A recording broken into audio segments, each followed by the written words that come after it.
In 2017, legendary rock band Linkin Park decided to just drop their heavy guitars entirely. They pivoted to a 149 BPM electro-pop beat, and the music world basically caught fire. Welcome to The Debate. Hello, listeners, and hello to my esteemed critic. It is an absolute honor to share a desk with you again, even if our artistic taste exists in entirely different galaxies. Hello, defender of high art. It's always a pleasure. I came fully prepared today to hear you use, flowery academic jargon to dress up a musical tragedy. Well, I'll take that as a compliment in your own special way. Today, we are dissecting Battle Symphony from Linkin Park's One More Light album. And to me, this isn't just standard pop. It's a monumental architectural masterpiece of human resilience. It's a courageous evolution of the band's sound using a true meaning-first approach. Courageous evolution? I mean, with all due respect, Battle Symphony is not an evolution. It's a tragic freefall into corporate pop. It's a blatant betrayal of their craft. Honestly, it sounds mathematically calculated by accountants, not musicians. I get that the old school fans might feel some resistance when they don't hear Chester screaming or heavy guitar riffs. But we have to step back and look at the paradigm shift here. This track represents a total deconstruction of their methodology. Historically, Linkin Park was track first, right? They built the instrumental and then fit the vocals in. But for this album, they took Rick Rubin's advice to heart. Oh, here we go. They did. They shifted to a meaning-first approach. Lyrics and melody dictated everything.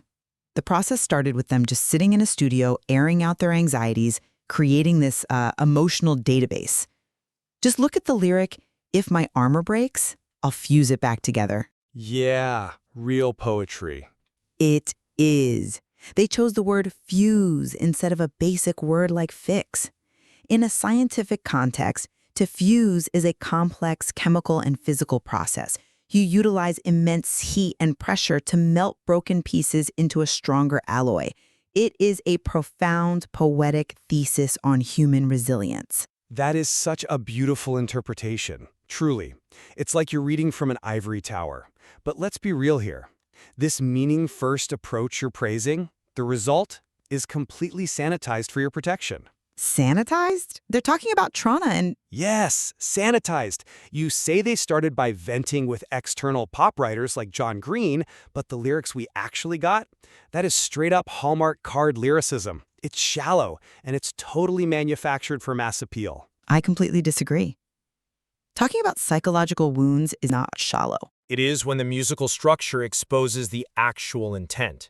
They stripped away their signature heavy sound and replaced it with a 149 BPM, 4/4 standard electro-pop structure. And for the listeners who aren't producers, 149 BPM is basically the golden ratio for modern radio. It's the exact tempo where people can vaguely bob their heads or jog on a treadmill. You're reducing it to tempo. Because that's what it is. Stripping away their identity for this isn't an evolution, it's a desperate thirst trap for the Billboard charts. And those lyrical themes about fusing armor, that is just corporate-approved angst designed to sell records without taking a single artistic risk. Okay, I have to push back hard on that. You are judging the artistic intent purely based on a bias against pop structures. If you look past the BPM and examine the actual sonic architecture, the complexity didn't vanish. It just migrated into the production details. Let's talk about the vocal arrangement, which perfectly mirrors the symphony of the lyrics. Oh, I can't wait to hear this. The vocal production process was painstakingly brilliant. Andrew Balucki, who handled the vocal production, he actually did a blind test of over 10 microphones just to select the right one for Chester. Wait, seriously? We're using microphone selection as a metric for artistic genius now? Let me finish, please. It matters technically. He chose the Flea 47, which is a replica of the classic Neumann U47. Why? Because when the surrounding track is filled with sharp digital synths, a standard modern mic makes a human voice sound thin and harsh. But the Flea 47 has a vacuum tube that provides this rich analog warmth. It physically bridges the organic human voice and the cold electronic landscape. Uh-huh. And more importantly, look at the intro. those vocal chops. You might dismiss them as generic EDM elements, but It's adorable that you find that meaningful. Chopping up vocal takes? Really? it's not just chopping. I need the listeners to understand what's happening in the DAW here. They took scat vocals, painstakingly sliced them in Pro Tools, and heavily modulated them using Pitch Shifter and Soundtoys Alter Boy. It's format manipulation. They turned the human vocal tract into an entirely new synthesizer. That is the definition of a modern symphonic harmony, filling the space between the organic guitar and bass. Thanks for the Producer 101 lecture, really enlightening. But let me translate format manipulation for the average listener. They took the natural resonance of Chester Bennington, arguably one of the most powerful visceral rock vocalists of our generation, and mathematically mutilated it until he sounded like a synthetic chipmunk. That's entirely unfair to the creative process. No, it's the reality of the track. You call it a modern symphony, but this whole thing has a strictly industrial vibe. It sounds like it was manufactured in a lab by a marketing team. Just because they use digital tools doesn't mean it lacks soul. It's expanding their artistic boundaries. Expanding their boundaries? They expanded them so far they couldn't even play their own song. Let's talk about the ultimate irony of these brilliant digital chops. You know what happened on tour, right? Well, live performances always have. They couldn't even play it live. The technical failures with these super complex synthetic intro effects were so bad that they had to constantly swap Battle Symphony out of the setlist for Nobody Can Save Me. Relying so heavily on pitch shifting that you literally sabotage your own live show, that is creative bankruptcy. It's sad. Hold on. A computer glitch during a stadium tour does not invalidate the underlying harmonic brilliance of the composition. Look at the acoustic choices in the studio. The harmonic space is incredibly well thought out. The track is in the key of B-flat major, right? But Brad Delson played it with a capo on the 3rd fret, using G major chord shapes. Yeah, to make it as easy to play as a campfire song. No, that's entirely missing the point. When you play bar chords in B-flat, your fingers mute the strings. The sound is choked, but by using the capo in G shapes, it allows the open strings to ring out freely. That resonance creates a psychological sense of yearning.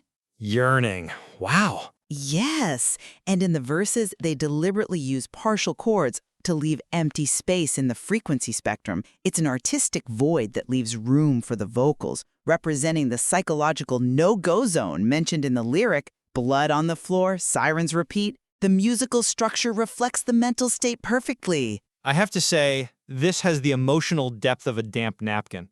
You're completely ignoring the acoustic engineering. I'm not ignoring it, I'm just looking at the actual credits. If you want to talk about engineering, let's talk about Manny Marroquin mixing this at Larrabee Studios. Do you know why the mix sounds the way it does? Because Marroquin is the guy who mixes for Maroon 5 and Fall Out Boy. He's a highly respected mix engineer. He's a pop hit maker. His entire goal was balancing those glitzy synths and standard groove drums to sound exactly like a top 40 playlist. That artistic empty space you're hallucinating in the verses, it's not deep, it's just the standard pop formula. You drop the dynamics in the verse so you can build up to a generic, compressed arena hit chorus. It's about contrast. It's auditory wallpaper. The entire sonic landscape is just background noise for a shopping mall. It's peak cringe masquerading as evolution. You are being incredibly reductive. Calling this complex arrangement auditory wallpaper just shows a bias against accessible production. But fine, if you want to accept the audio engineering as sincere, look at the visual and cultural resonance. The visual sincerity of this era was palpable.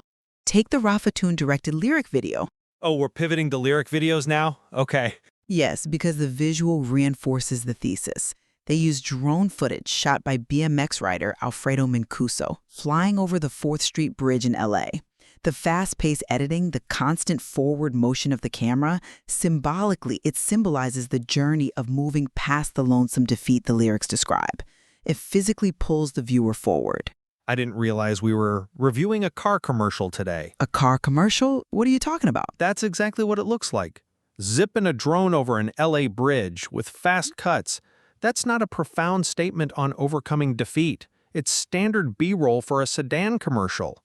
And since you brought up cultural resonance to prove how sincere this song is, let's look at what actually happened to it in the culture. It resonated with millions of people. It resonated with television executives. Almost immediately after release, the song was snatched up by the NBA for their 2017 playoff highlight reels.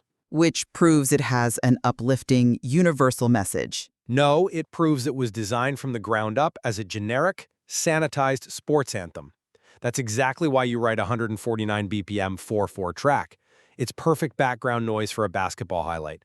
It has no raw anger, it has no edge, it's completely devoid of the legacy that built Linkin Park. It was just thirsting for radio play and a corporate sync deal. Associating with sports doesn't negate the art.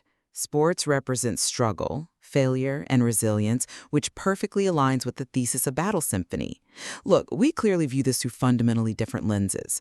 But for me, despite the pop sheen, if you actually listen, you hear the integration of live instruments, Brett Delson's guitar work, Rob Borden's organic drum grooves. They are the foundation beneath the modern production. It creates a definitive, cohesive thesis on surviving failure. So thank you, as always, for your unique perspective today. Yeah, well, adding a faint acoustic drum track to a song built for a basketball highlight reel does not save it from being a cynical focus group disaster. But hey, if you want to pretend this is high art while it plays under a shoe commercial, go right ahead. Sawadee.